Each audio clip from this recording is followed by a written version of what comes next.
Hey champs, welcome back to Mission Studios and இன்னைக்கு நம்ம இந்த Fix with AB ஷோல ரொம்பவே இன்ட்ரெஸ்டிங்கான விஷயத்தை தான் பார்க்க போறோம். நம்மளுடைய சாம்ப் ஒருத்தர் கேட்டிருந்த கேள்விக்கான பதில் தான் இந்த வீடியோ. ஸோ ப்ரீமியர் ப்ரோல எப்படி இந்த மாதிரி 3D ஓவர்லேஸை கிரியேட் பண்ணுறது, அதாவது 2Dயா இருக்கிற ஒரு வீடியோக்கு எப்படி ஒரு 3D டெப்த்தை எடுத்துகிட்டு வரது அப்படின்றத பற்றி தான் நம்ம பார்க்க போகிறோம். ரொம்பவே ஈஸியானது, but at the same time ரொம்பவே இன்ட்ரெஸ்டிங்கான ஒரு எஃபெக்ட் தான். ஸோ வாங்க வீடியோக்குள்ளே போய் மிச்சத்தை பேசலாம்.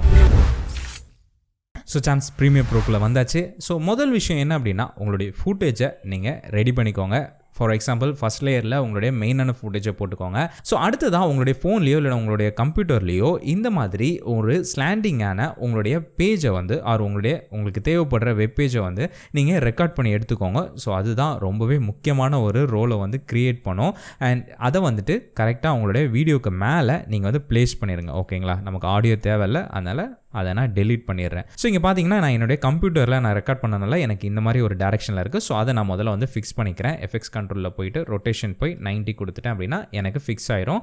ஸோ அடுத்ததாக நான் ஸ்கேல் டவுன் பண்ணி நான் கரெக்டாக எனக்கு தேவைப்பட்ட இடத்துல நான் வந்து ப்ளேஸ் பண்ணிக்கிறேன். ஓகேங்களா, ஸோ இந்த மாதிரி நான் ப்ளேஸ் பண்ணிவிட்டு அதுக்கடுத்து தான் நான் பண்ணுறது என்ன அப்படின்னா, எஃபெக்ட்ஸ் பேனலுக்குள்ளே நான் போய்க்கிறேன். எஃபெக்ட்ஸ் பேனலில் போயிட்டு நான் இங்கே பேசிக் அப்படின்னு சொல்லி டைப் பண்ணனாலே எனக்கு இந்த பேசிக்கில் ஒரே ஒரு எஃபெக்ட் தான் இருக்கும். அதுதான் இந்த பேசிக் 3D. ஓகேங்களா, அதை அப்படியே எடுத்து நான் நம்மளுடைய அந்த வீடியோ லேயர் இருக்குது பார்த்தீங்களா, அதாவது அந்த ஃபோனில் நம்ம ரெக்கார்ட் பண்ண வீடியோ, அந்த வீடியோ லேயர் மேலே நான் வந்து ப்ளேஸ் பண்ணிடுறேன்.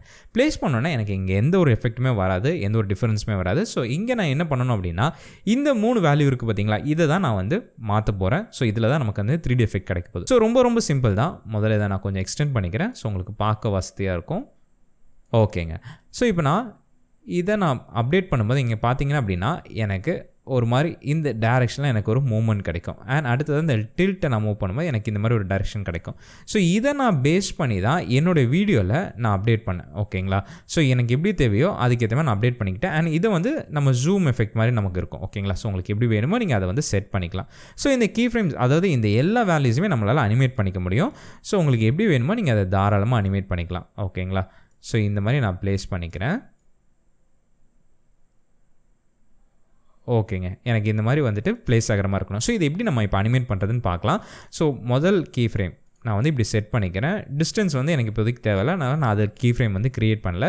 இப்போ நான் என்ன பண்ண போகிறேன்னா, இந்த கீ ஃப்ரேம்ஸை செலக்ட் பண்ணி கொஞ்சம் முன்னாடி எடுத்துகிட்டு வந்துட போகிறேன். ஓகேங்களா, இதுதான் நம்ம ஃப்ரேம்குள்ளே வர பார்ட். ஓகேங்களா, ஸோ அடுத்ததான் நான் என்ன பண்ண போகிறேன் அப்படின்னா, இதை வந்து நான் வெளியில் எடுத்துகிட்டு போகிறேன். ஸோ இது எப்படி வெளியில் எடுத்துகிட்டு போகிறது, இங்கே ஜஸ்ட் ரொட்டேஷன் கொண்டு தானே வேல்யூ இருக்குது அப்படின்னா, அதுக்காக தான் நம்ம மோஷன் ப்ராப்பர்ட்டிஸும் யூஸ் பண்ணிக்க போகிறோம். ஸோ அந்த பொசிஷன் வேல்யூயும் நான் கிளிக் பண்ணி கீ ஃப்ரேமை க்ரியேட் பண்ணிக்கிறேன். அண்ட் இதை வந்து கரெக்டாக இதுக்கு நேராக நான் வந்து ப்ளேஸ் பண்ணிக்கிறேன். ஓகேங்களா, ஏன்னா நம்மளுடைய ஃபைனல் ஒரு பொசிஷன். ஓகேவா, ஸோ இப்போ இந்த பொசிஷனை நான் வெளியில் எடுத்துகிட்டு போகிற மாதிரி அனிமேட் பண்ணிக்கிறேன். ஸோ இந்த மாதிரி அனிமேட் பண்ணிவிட்டு இப்போ நம்ம ப்ளே பண்ணி பார்க்கலாம். ஓகே, ரொம்ப ஸ்லோவாக இருக்குது. ஸோ இந்த கீ ஃப்ரேம்ஸை செலக்ட் பண்ணி கொஞ்சம் உள்ளே எடுத்துகிட்டு வந்துடலாம். ஓகேங்களா, ஸோ இப்போ நம்ம ப்ளே பண்ணி பார்க்கும்போது ஓகே பர்ஃபெக்டாக இருக்குது.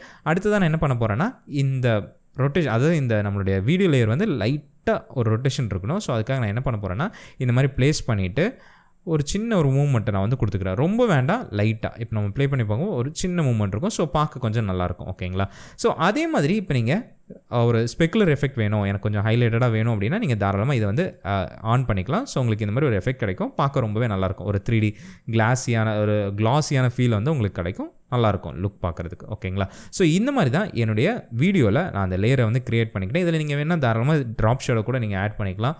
ஃபார் எக்ஸாம்பிள் எஃபெக்ட்ஸில் போயிட்டு ட்ராப் ஷேடோ அப்படின்னு சொல்லி கொடுத்துட்டிங்கன்னா உங்களுக்கு அந்த எஃபெக்ட் இருக்கும். அதை அப்படியே தூக்கி உங்களுடைய வீடியோ லேயர் மேலே போட்டுருங்க. போட்டுட்டு இப்போ நீங்கள் உங்களுடைய டிஸ்டன்ஸை நீங்கள் ப்ளேஸ் பண்ணிவிட்டு சாஃப்ட்னஸ் அதிகப்படுத்திட்டீங்க அப்படின்னா ஒரு சூப்பரான ஒரு 3D எஃபெக்ட் வந்து உங்களுக்கு கிடச்சிடும். இப்போ நம்ம ப்ளே பண்ணி பார்க்கலாம். ஸோ இந்த மாதிரி தான் என்னுடைய வீடியோவில் நான் இந்த 3D ஓவர்லேவை ஆட் பண்ணேன். ஹோப் உங்களுடைய கொஸ்டின் ஆன்சர் பண்ணிப்பேன் நினைக்கிறேன். ஆன்சர் பண்ணியிருந்தேன் அப்படின்னா மறக்காமல் அந்த லைக் பட்டனை கிளிக் பண்ண மறந்துடாதீங்க. ஸோ சாம்ஸ் உங்களுக்கு ப்ரீமியர் ப்ரோவில் எப்படி மேட்ச் கட் ட்ரான்சிஷனை பக்காவாக கிரியேட் பண்ணுறது அப்படின்றத நீங்கள் தெரிஞ்சுக்கணும்னு ஆசைப்பட்டீங்கன்னா இப்போ ஸ்க்ரீனில் தெரியுற இந்த வீடியோ கிளிக் பண்ணி செக் பண்ணி பாருங்கள். அந்த வீடியோவில் நான் உங்களை சந்திக்கிறேன். அடுத்த பதிவில் பேசுவோம். அதுவரை உங்கள் AB.